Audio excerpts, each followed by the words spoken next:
Eu sou Mário Persona e essas são as respostas que eu dei aos que me perguntaram sobre a Bíblia.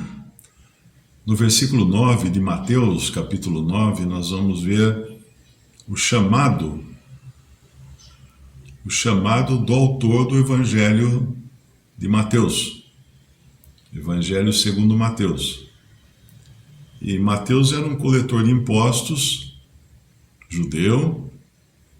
Ele, talvez até dali dos discípulos, excetuando Lucas, que viria depois, né? Mas desses primeiros ali, ele talvez fosse um dos mais instruídos, porque ele tinha uma profissão que é relacionada a impostos e a coletoria e contas e tudo mais.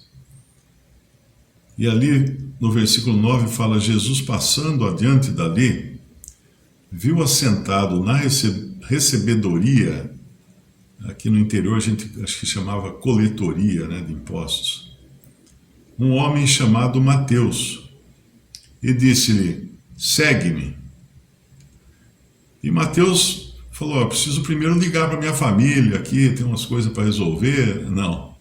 Ele, levantando-se, o seguiu. É imediato. O chamado do Senhor requer obediência imediata, porque é um comando, né? Quando você está usando o computador, você dá um comando, imediatamente as coisas mudam na tela. E a vida de Mateus mudou naquela hora. Aquele que era um coletor de impostos, que inclusive era odiado pelos judeus, porque ele coletava impostos que eram dados para os romanos, para o invasor. Ele era é como você pensar assim na Segunda Guerra Mundial, quando Hitler invadiu a França. Imagina a posição daqueles que coletavam impostos dos franceses, aqueles franceses, né, que coletavam dos franceses para entregar para Hitler, ou aqueles que tomavam as obras de arte dos museus da França e entregavam para Hitler. Era essa reputação que tinha Mateus na sociedade judaica. Então, ele certamente era um homem atribulado, porque ele só conseguia ter amigos entre outros coletores de impostos ou entre bandidos. Mas as pessoas de bem, né, os escribas e fariseus, a classe elevada ali de Israel, ele não podia ter amigos, ele era odiado. Ele era um traidor da pátria. Levantando-se, o seguiu. Imediatamente ele segue a Jesus.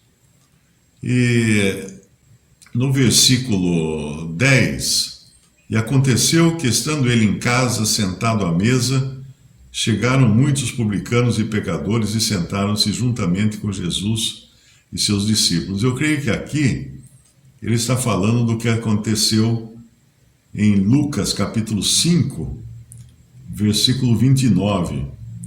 E fez-lhe Levi um grande banquete em sua casa. E havia ali uma multidão de publicanos e outros que estavam com eles à mesa. Então essa mesa aqui, esse banquete, seria efetivamente na casa de Mateus. E Mateus estava dando um banquete porque ele estava muito contente, muito feliz com o chamado que o Senhor havia feito a ele. E quando alguém é chamado pelo Senhor, é motivo de grande alegria, de muita felicidade, porque é uma honra ser chamado por aquele que chamou os mundos à existência. Pensa assim, ele disse, ele falou e as coisas aconteceram, os mundos passaram a existir. Esse é o poder da palavra de Deus. Esse é o poder. Então, Mateus nada mais fez do que um movimento cósmico de um planeta ser criado pela palavra do Senhor. E ali estava esse homem agora, que até ali tinha levado uma vida miserável de remorso, por estar traindo o seu povo, e ele é chamado pelo próprio Senhor, hein? O mais improvável de todos. Quando a pessoa pensa que o Senhor Jesus veio ao mundo para buscar pessoas obedientes, pessoas bonitas, pessoas... Não, ele veio ao mundo para buscar o restolho, buscar o pior que havia nesse mundo.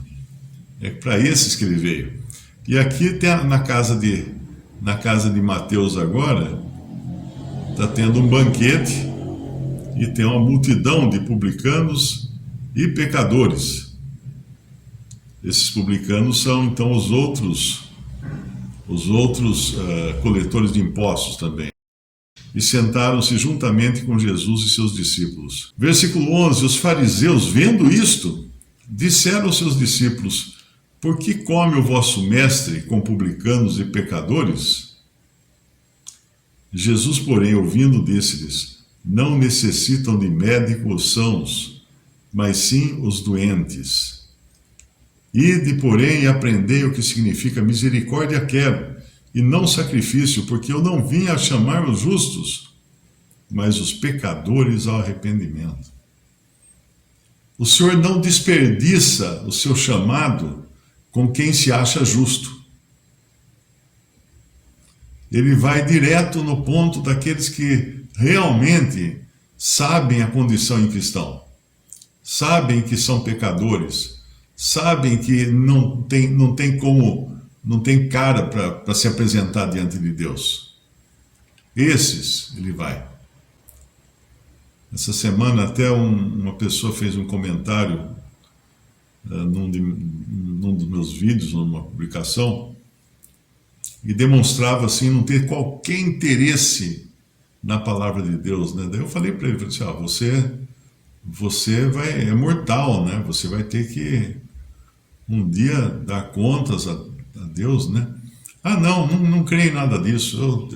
Para mim o importante é levar uma vida justa, honesta, ajudando as pessoas. E é engraçado quando uma pessoa que não crê em Deus, não crê numa vida além, né? Ele quer ajudar as pessoas, ele quer fazer justiça, ele quer... Para quê? Não é para viver assim. Um ateu deveria viver segundo a teoria da evolução, que é o mais forte come o mais fraco. O mais forte mata o mais fraco. Essa deveria ser a vida de um ateu.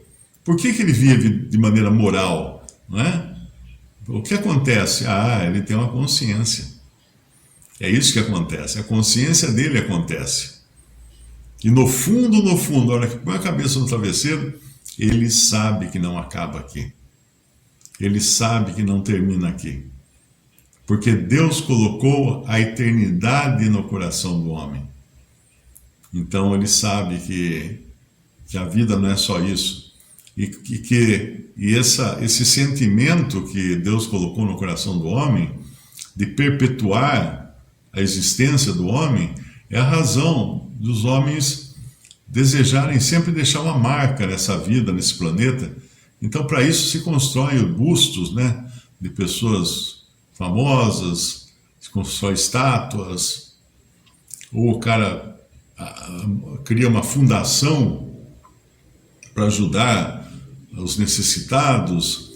Então acaba fazendo uma série de coisas que não tem qualquer sentido se analisar que a pessoa não crê em Deus, não crê na vida após a morte, não crê em nada disso. Então está fazendo o quê? Não é? Está fazendo o quê? Quer enganar quem com essas atitudes?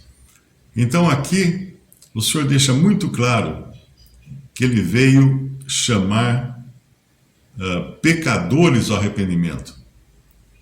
Os sãos não precisam de médicos, mas sim os doentes. Os doentes. E são esses que não pensa que o doente é tudo igual, não, viu? Porque nós temos um caso muito claro na Bíblia de dois homens pregados igualmente em cruzes, condenados à morte por seus crimes, por seus pecados, por seus roubos, seus assassinatos, e os dois pregados numa cruz, e no entanto, os dois estão blasfemando contra Jesus. Os dois estão dizendo: desce da cruz, se és o Filho de Deus. Mas aí tem um momento quando um deles escuta o Senhor falar uma coisa que muda totalmente, vira o tempo. O Senhor fala assim: Pai, não lhes impute este pecado, eles não sabem o que fazem.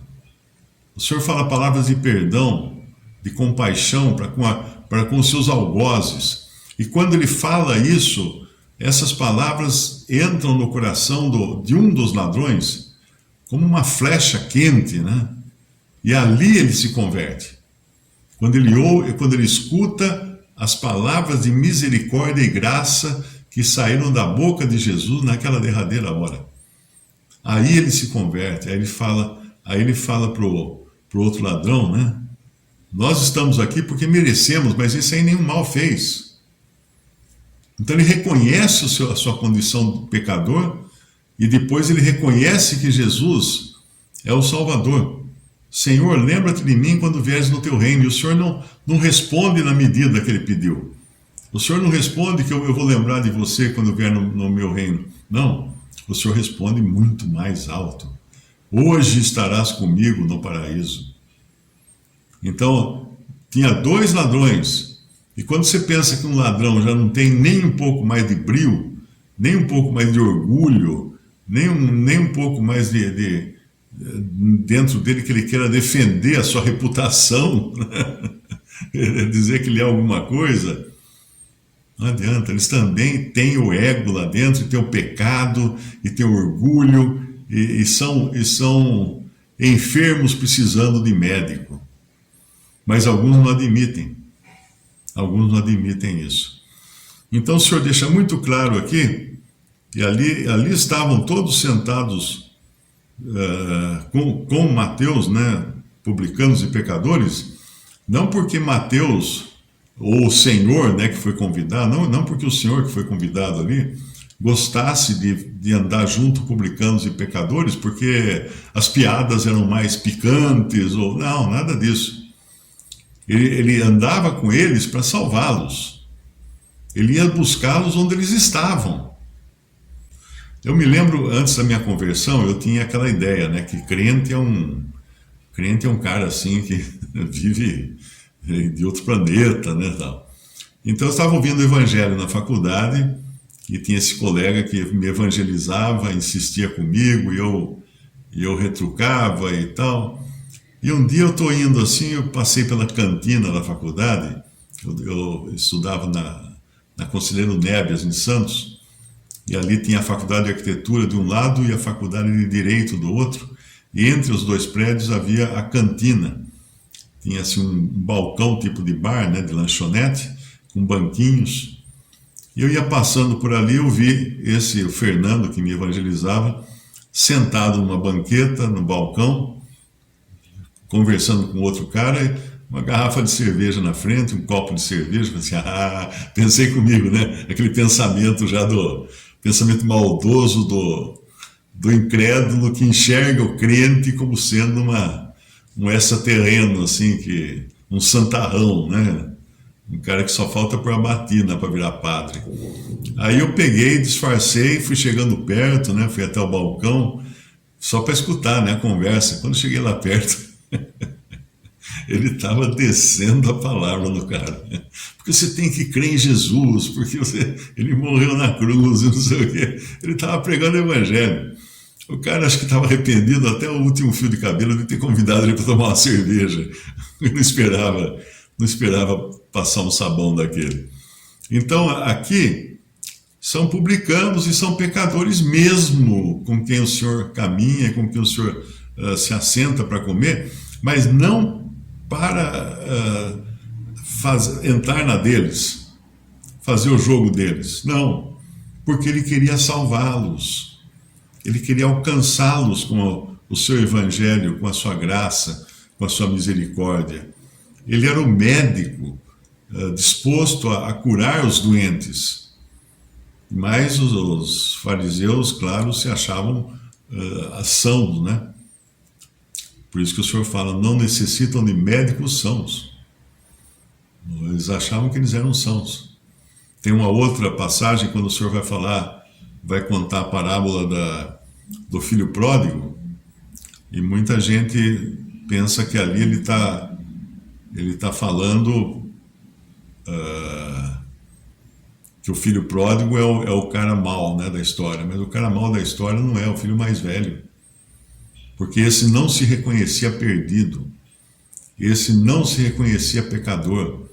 Quando o pai dá uma festa para comemorar a volta do filho que havia se perdido, né, o mais velho não vai na festa. E ainda reclama, fala assim, você nunca me deu um carneiro lá, ou uma coisa, um novilho, para eu me alegrar com meus amigos. Agora esse aí, que foi embora, desperdiçou tudo, faz festa com ele, e ele não vai na festa, ele não entra na casa. Esse é o homem religioso, orgulhoso das suas obras, da sua religião, das suas cerimônias. Esse é o fariseu. E está cheio de fariseu por aí. O que mais tem é fariseu. Mas Cristo veio salvar pecadores. Geralmente a gente entende um símbolo pela sua concretização, né? Então seria talvez mais correto perguntar se os fariseus seriam uma representação de Caim, porque não ao contrário, né? Caim era o homem carnal que se interessava só consigo mesmo e quando ele mata seu irmão, ele não sente nenhum remorso. Ele só tem medo do juízo que vai cair sobre ele, mas o Senhor é misericordioso para com ele. Ele, inclusive, lança a sua própria sentença. Ele fala assim, maior é o meu pecado do que pode ser perdoado, do que possa ser perdoado. Mas Deus não tinha falado isso para ele.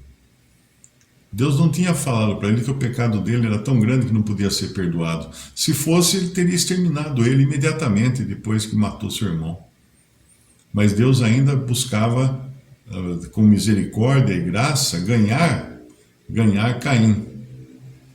Mas ele é o típico homem, né, que poderia sim depois olhar para um fariseu como sendo um descendente de Caim. Todo aquele que busca fazer a sua própria vontade peca. Esse é o resumo de tudo. Seja Caim, seja o fariseu, seja o outro ladrão na cruz. Alguém perguntou aqui se, com relação ao Evangelho do Reino, é necessário pedir perdão pelos pecados, já com relação ao Evangelho da Graça, basta confessar os pecados. Seria isso e poderiam esclarecer melhor? Na realidade, nós vemos que quando o Evangelho era pregado a judeus, como foi na formação da igreja, lá em Atos 2, em outras passagens também, a mensagem sempre vinha, arrependei-vos e crede no Senhor Jesus Cristo e tal. Mas vinha a ordem de arrependimento, porque eles eram culpados de terem rejeitado a Deus, de terem rejeitado a lei, de estarem andando de maneira contrária à lei que eles deveriam guardá-la. Agora, quando o evangelho é pregado a um gentil, nós temos lá em Atos também, quando é pregado para o carcereiro, né? E o carcereiro pergunta, o que eu devo fazer? Aí Paulo e Silas respondem, crê no Senhor Jesus, será salvo tu e toda a tua casa. Aí não fala arrependei-vos.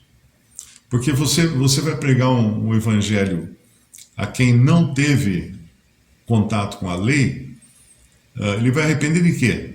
Né? Porque ele não tem a referência do pecado. O que é pecado para um que não teve contato com a lei? Ele não sabe. Ele tem a consciência dele, claro, ele sabe que matar é pecado, ele sabe que roubar é pecado, porque isso são coisas que ele tem gravadas na consciência. Mas ele não tem a lei. Então existe sim essa diferença. Por exemplo, hoje, quando eu prego o evangelho, eu não falo para a pessoa se arrepender. Eu falo para a pessoa crer no Senhor Jesus. Porque eu estou falando com um gentil, não estou falando com um judeu, né? Então é bom entender essa distinção que havia no começo, quando o evangelho era pregado a um judeu. Mesmo sendo o evangelho da graça. O evangelho do reino, evidentemente, João Batista pregava, mandava primeiro o arrependimento. Visite respondi.com.br. Também 3minutos.net. Baixe os e-books ou adquira os livros.